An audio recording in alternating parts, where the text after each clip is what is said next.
Buenas noches, hermanos, bienvenidos a esta transmisión. Gracias por compartir juntos y recordar lo que Jesús ha hecho en la cruz por nosotros. Y gracias a Él hoy podemos estar aquí en este momento.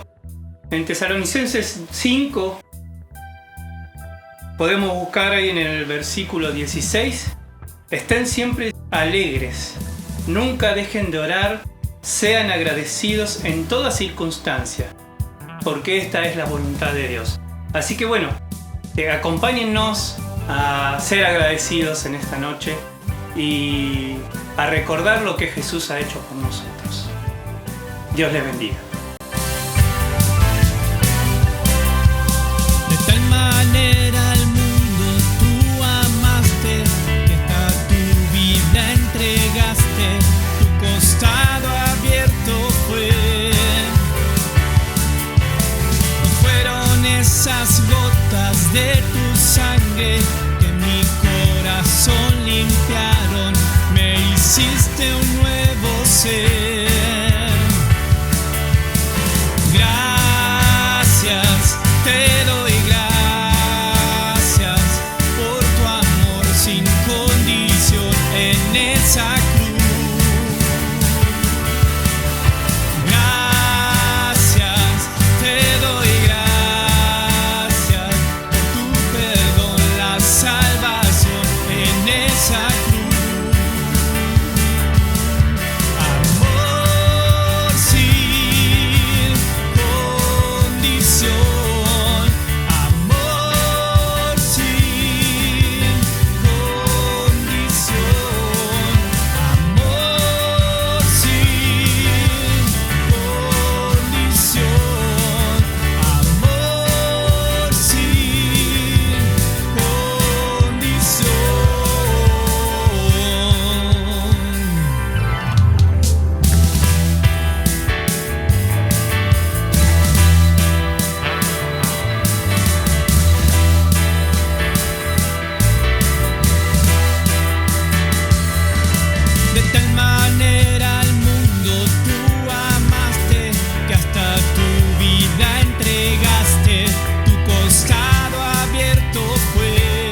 Espero que se encuentren bien. En esta última semana, como iglesia, pudimos compartir y reflexionar sobre las últimas palabras de Jesús en la cruz antes de morir.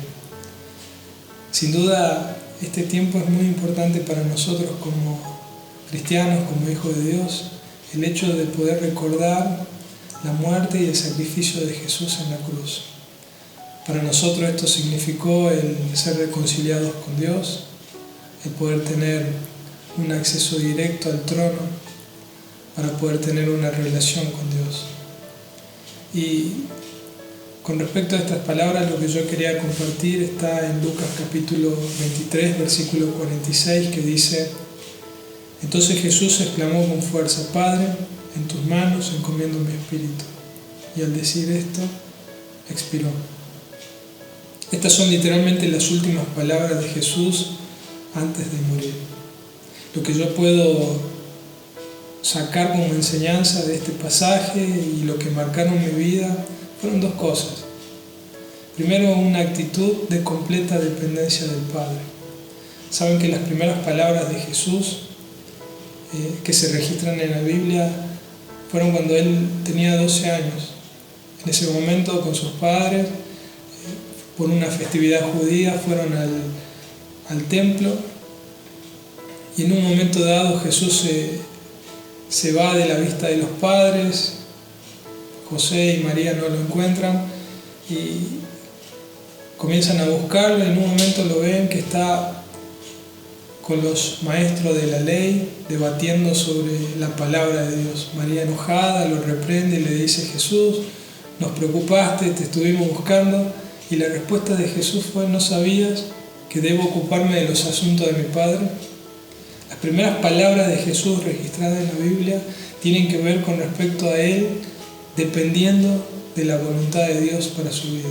Las últimas palabras de Jesús antes de morir en la cruz también tenían que ver con respecto a su dependencia al Padre. Padre, en tus manos encomiendo mi espíritu.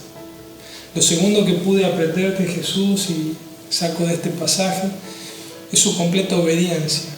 Él toda su vida y su ministerio estuvo basado en la obediencia al Padre. Unas horas antes de ser crucificado, unas horas antes de ser arrestado en el huerto de Getsemaní, Jesús se acerca al Padre en oración y le dice: Padre, si es posible, pasa de mí esta copa, pero que no se haga mi voluntad, sino que se haga la tuya. Completa obediencia al Padre. En Juan capítulo 4, versículo 34, Jesús dice: Mi alimento es hacer la voluntad de quien me envió y terminar su obra. ¿Cómo estamos nosotros con respecto a estas dos actitudes? ¿Tenemos una vida completamente dependiente de lo que Dios nos está diciendo que hagamos, de las instrucciones que Él tiene para con nosotros, así podamos cumplir el propósito? ¿O realmente nuestra vida está siendo guiada por nuestros deseos, por nuestros impulsos, y Dios es un Dios que acudimos cuando hay una emergencia? ¿Cómo estamos con respecto a la obediencia? ¿Hay cuentas pendientes con respecto a instrucciones que Dios nos dio para que cumplamos? Con respecto a cosas que Él nos pidió que dejemos, cosas que Él nos pidió que hagamos. ¿Estamos siendo obedientes? La única forma en la que vamos a poder cumplir el propósito y podamos poder llevar una vida en victoria es ser dependiente de Dios y ser obediente a su voluntad. Jesús fue un hombre exitoso. Él tenía un propósito por el cual vino a la tierra. Y a pesar de todo el sufrimiento y a pesar de lo que Él padeció, Él pudo cumplir el propósito. Y gracias a esa obediencia, su nombre pudo ser exaltado hasta lo más alto. Dice que Dios le dio un nombre que es sobre todo nombre, y que por ese nombre se doblan todas las rodillas de los que están en el cielo, en la tierra y por debajo de la tierra. Jesús nos enseña a nosotros cómo podemos llegar a vivir una vida en victoria y cómo podemos llegar a cumplir propósito. Y tiene que ver con respecto a obedecer y tener la dependencia del Padre. Saben que las Pascuas judías tienen que ver con un suceso que pasó en el pueblo de Israel hace muchísimos años. Ellos celebran las Pascuas judías para recordar cuando Dios los sacó de Egipto con mano poderosa, con mano fuerte. Ellos pasaron 400 años de esclavitud en Egipto y en un determinado momento Dios decide sacarlos, envía a Moisés. Y antes de que ellos pudieran ser libres, Dios les da instrucciones cómo ellos debían celebrar esta última cena en esclavitud. Y luego de que ellos fueron libres, ya en el desierto, Dios le ordena a Moisés de que ellos siempre celebren esta cena, celebren esta festividad para poder recordar de qué manera Dios los sacó con mano poderosa de la esclavitud.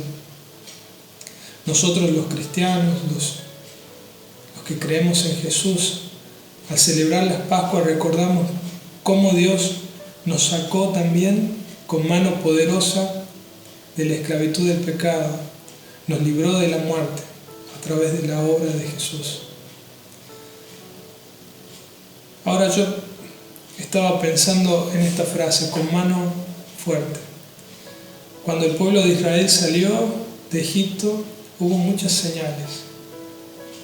Las plagas, el ángel de la muerte, el mar abriéndose. Pero cuando vemos cómo nosotros fuimos rescatados de la esclavitud, es otro el cuadro. Y quizás si alguien lo mira con ojos naturales, podría decir que no fue con mano fuerte. Hagamos de cuenta de que volvemos a ese tiempo y somos comerciantes. Viajemos con nuestra imaginación. Y de repente nosotros venimos de una ciudad lejana y vamos a otra ciudad y de camino pasamos por Jerusalén. No sabemos lo que estuvo aconteciendo en Jerusalén estos últimos días. Pero al ir llegando se nota tensión en el ambiente. A lo lejos se escucha gritos e insultos. Antes de entrar a la ciudad se puede ver en una colina toda la gente alborotada, gritando e insultando a alguien que está allí en una de las cruces que se puede ver a lo lejos. Sálvate a ti mismo, se escuchan los gritos. Otros insultos también. Nos acercamos un poco más y a lo lejos se puede ver un letrero que dice el Rey de los Judíos.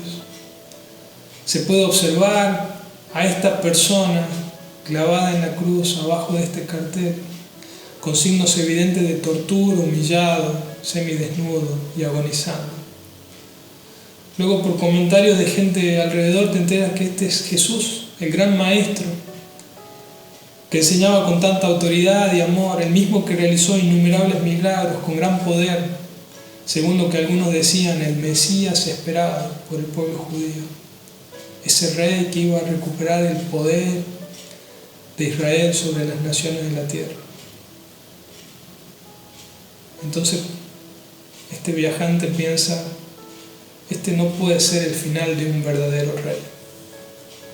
A los ojos de cualquier persona, este cuadro no es el final de un rey, sino es el final de una persona derrotada, de una persona que fue un fraude. Porque los ojos de las personas son tan finitos que no pueden ver lo que realmente está sucediendo. La mente del ser humano, que es tan finita, no puede entender que de esta forma se estaba ganando la guerra más importante de la historia de la humanidad. Que no era de la forma en la que comúnmente se ganan las guerras, es decir, el que gana aplasta al enemigo, derrama su sangre, sino que esta guerra la estaba ganando este rey, derramando su propia sangre, entregándose como un sacrificio por amor. De repente el cielo se nubló. Jesús, con lo último de sus fuerzas, levanta su mirada al cielo y exclama: Padre, en tus manos encomiendo mi espíritu, y da su último aliento de vida. Los clavos ya no duelen,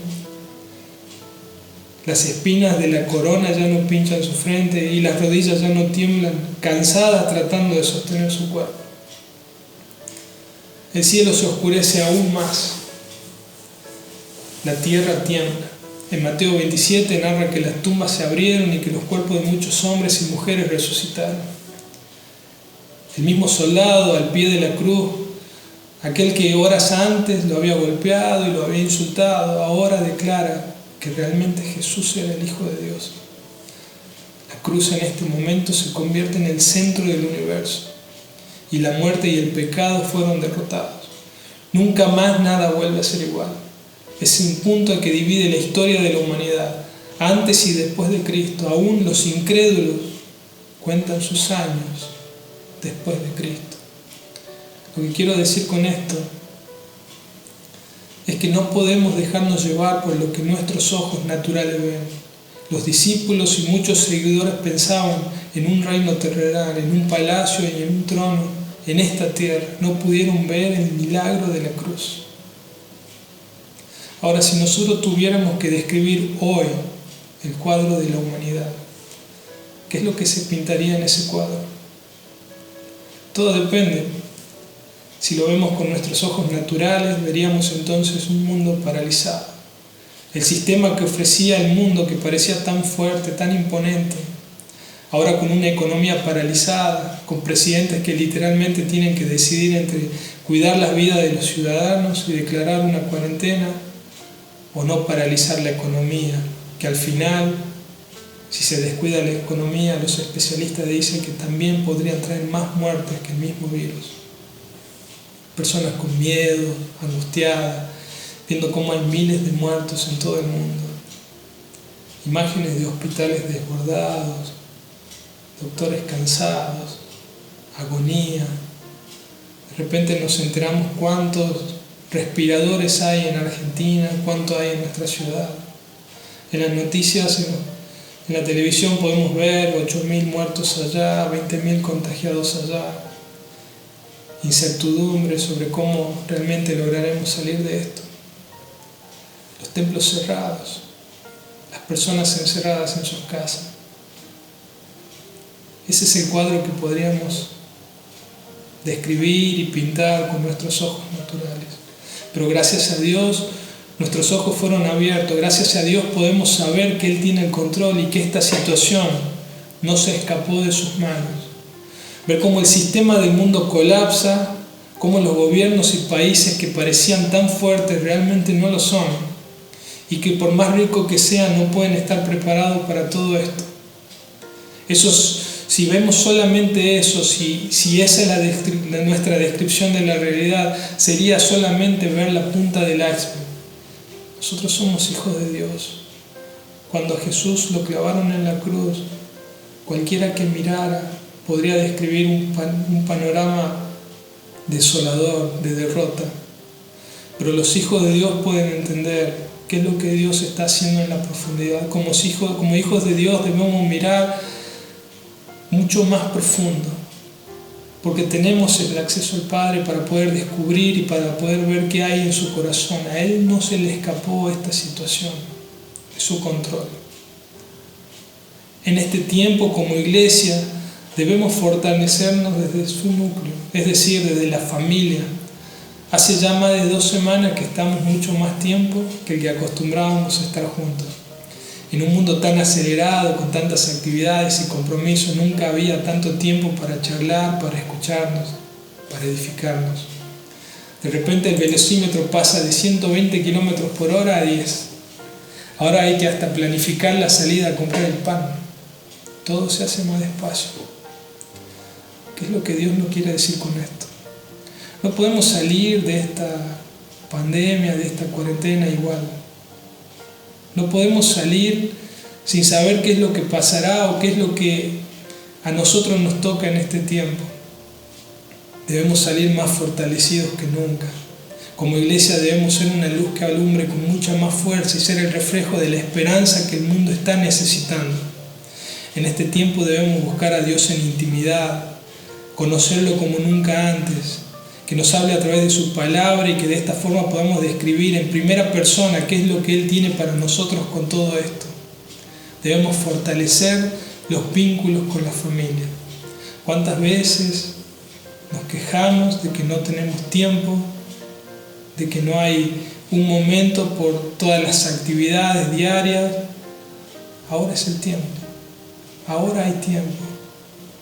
Tenemos que tener esa charla pendiente con nuestra esposa, con su esposo, dejar la superficialidad y entablar esas conversaciones que hace tiempo están sin tenerlas. Sanar esas heridas ocultas y postergadas por las obligaciones y falta de tiempo. Podemos construir un vínculo más fuerte entre padres e hijos, conocer lo que hay en sus corazones, prepararlos para que realmente nuestro techo sea su piso. Porque ¿saben qué? Aunque estemos físicamente en la misma casa, en el mismo lugar, con toda la tecnología, la hipercomunicación, internet, WhatsApp, redes sociales, aunque estemos en la misma casa, podemos estar separados. Podemos no tener esas charlas, podemos estar distanciados. El crear este vínculo, el poder acercarnos como familia a Dios, el poder tener esta intimidad tiene que ser con intencionalidad, tenemos que hacerlo nosotros. Si no buscamos, aunque estemos encerrados en la casa, podemos estar distanciados. Este es el tiempo en el que la iglesia debe buscar el propósito de Dios para su vida. Y una vez que esto pase, porque esto va a pasar, porque esta cuarentena se va a terminar, porque esta pandemia va a pasar, ¿cómo va a salir la iglesia de esto? Para los tiempos que se vienen, debemos más que nunca fortalecer nuestra intimidad con Dios y fortalecer lo que es el núcleo de la iglesia, la familia, fortalecer los vínculos. Está en nosotros hacerlo. Vamos a orar. Padre, te damos gracias, Señor, porque un día pudimos conocerte. Gracias porque a través del sacrificio de tu Hijo en la cruz, Señor, podemos ser contados como tus hijos. Tenemos acceso directo al trono de la gracia. En este tiempo, Señor, te pido que en la intimidad podamos encontrarte y podamos entender lo que tú tienes para esta iglesia en este tiempo, Señor. Queremos conocer tu voluntad, porque está en nuestro compromiso obedecerla, Señor. Bendice nuestra provincia, bendice nuestro país, bendice a toda la humanidad, Señor. Hay mucha gente necesitándote, hay mucha gente buscándote, Señor. Que esta iglesia pueda ser tu reflejo en este tiempo, Señor. En el nombre de Jesús. Amén. Amén. Dios les bendiga.